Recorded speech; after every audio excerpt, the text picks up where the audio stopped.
A U.S. cybersecurity firm is leveling allegations against China tonight, accusing the communist country of carrying out cyber attacks against American firms and government agencies.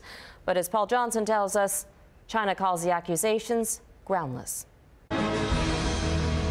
The mega city of Shanghai and a nondescript building on its outskirts, where the New York Times says much of China's alleged government-backed computer hacking is originating.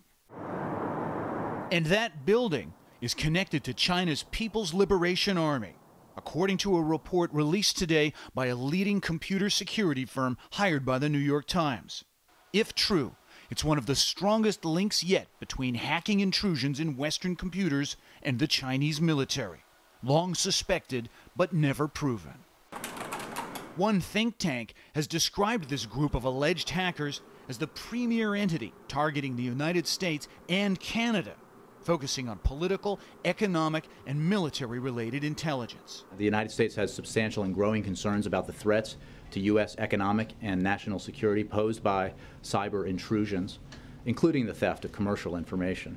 The threat posed by hackers got special attention in President Obama's State of the Union address last week, amid worry about what could happen to computer-controlled infrastructure like pipelines and power plants. Without question, if they were to get inside of those areas, it could do significant damage to not only our economy, but to the population as a whole.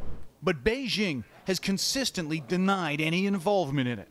明确禁止 Hacking is strictly forbidden by Chinese law, says this spokesman for their foreign ministry. And China is working hard to crack down on it.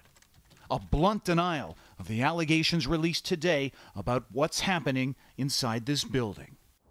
Now, if the Chinese military has been involved in hacking, they wouldn't be the first. The U.S. military actually has a force called Cyber Command, and they've used it before against Iran.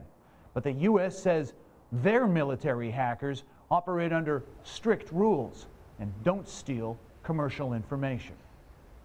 Robin? Our Asia correspondent, Paul Johnson.